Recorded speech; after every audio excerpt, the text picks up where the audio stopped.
This is the Epomaker Shadow-X, and this is the Epomaker TH80-X. Let's compare them. But before I do, I've got to thank Epomaker for sending these out to me in the first place. And of course, these are all my own opinions, my honest, genuine thoughts about these keyboards. And with that, let's start with the unboxing. But of which one?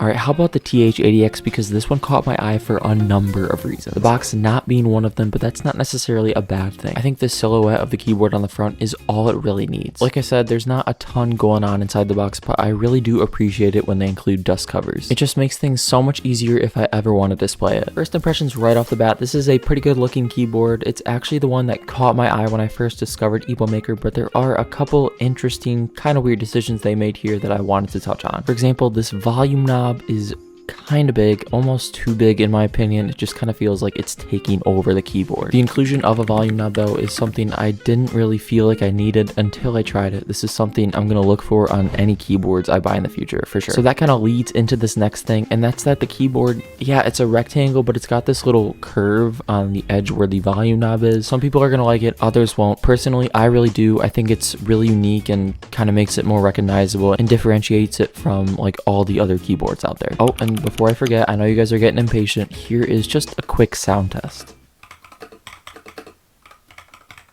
Honestly, there's not a ton of good ways I can describe the sound. It's very unique. It sounds hollow, but in kind of a good way. Maybe almost like a lower pitched version of the Lego building sound is what I'm thinking. It's not bad by any means. I actually kind of like it, but it just doesn't really compare to, well, I guess you guys gotta wait till a little later in the video. And if any of you guys were curious, which I know some of you were, there were of course a couple accessories included in the box as well. You guys know exactly what I'm about to say. You've got your charging cable, you've got your keycap and switch puller, and of course you've got your extra switches. But there is still one elephant in the room, even though it's not an elephant at all. It's actually this little screen. Okay, I'll stop. Honestly, the screen doesn't have as much functionality as I would have liked to see, but that's okay because I'm going to touch on this a little later, because now it's time to introduce to you what the TH80X is going up against. This is the Epomaker Shadow-X, and while both the boards do look good in their own right, I'm going to give this one the slight edge, simply because of this metallic looking finish on the top that's actually just plastic, but it still looks really good. Now, I don't want to put too much attention on the unboxing here because they tend to get pretty repetitive, especially for keyboards. But along with the charger, keycap and switch puller and extra switches, this time you're also getting extra keycaps, which honestly in this really yellowy yellow color don't look that bad. Like, I wouldn't even mind using these if it weren't for the fact that the black on black looks so good by itself. Speaking of keycaps, what goes under them? Switches. So let's hear a sound test. What did I even just say?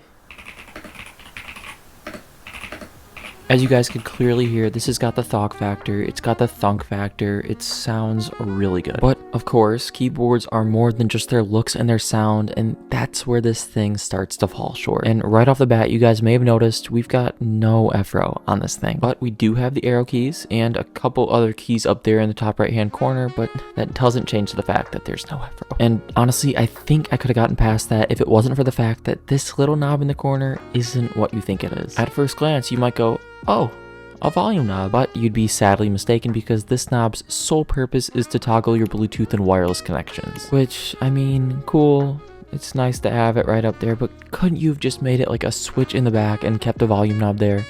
Like, come on. If you can get past this though, this is a fantastic keyboard, and its all black look allows it to look pretty good in almost any setup. And it's nice to see that they care about the small stuff too, like this little Epomaker logo on the back of the wireless dongle. Now, apart from that, as you guys, I know you guys already noticed, this one has a screen too. And the only difference is this one's in the vertical position. But I do want to take a minute to talk a little bit more about these screens. First thing you got to do if you want to customize anything on the screen is download the Epomaker software. And quick thanks to Epomaker for making this available on Mac. So many gaming oriented brands like, Razer, Red Dragon, they don't care about Mac users, but thankfully Epomaker does, so I can show you how this all works. First, of course, you do have to plug in your keyboard, but when you get in the software, you can customize anything from your lighting settings to your screen settings to honestly anything else. You can adjust idle time, macros, other media, and a lot more. In the screen tab, you're basically able to upload any of your own photos or GIFs, and no, it's not GIFs. In the light tab, of course, you've got all the RGB effects you could dream of. I'm not going to go into these too much because you guys have all seen RGB on a keyboard before, and also these boards are basically identical in terms of software and RGB, so I'm only going to be showing you one. But honestly, out of everything here, the share tab is easily my favorite. Because sure, you can show the time, the weather, the date, all that fancy shenanigans, but why would you do that when you could just show a GIF of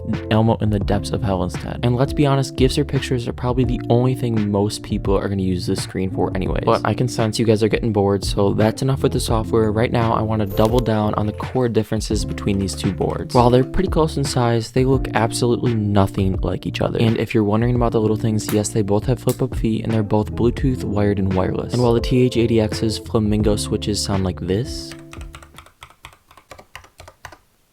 the Shadow-X's Budgeiger switches, I think, sound like this. The TH80X has a volume knob and the Shadow-X doesn't, and the TH80X also has an F-row, while again, the Shadow-X doesn't. Oh, I almost forgot to mention, in the package there was these 10 freebie switches, I guess. I'm not sure which ones they are, but here's how they sound.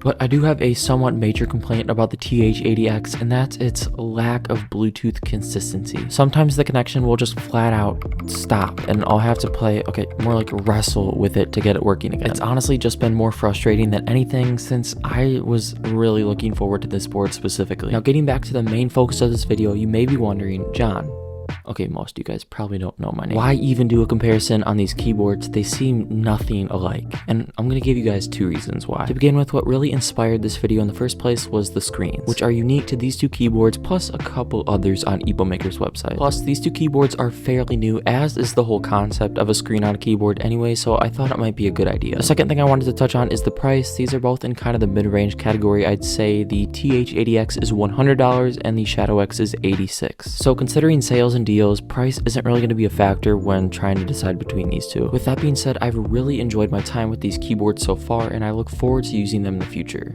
Just have to decide which one. And if this video convinced you guys to pull the trigger and go pick up one for yourself, I'll have a bunch of links down in the description below. Again, huge thanks to Epomaker, or Epomaker, however you say it, for sending these out, because this video would not have been possible without them. With that being said, if you guys enjoyed today's video or found it helpful in any way, shape, or form, I would really appreciate it if you just, hit that subscribe button down there. It really helps me out. Plus, I've got a bunch more content planned for the coming months, so drop a comment down below. Tell me how I did on this video. Did you guys like it? Did you hate it? I really appreciate your feedback. So ending on that, I guess I'll talk to you guys again in the next one.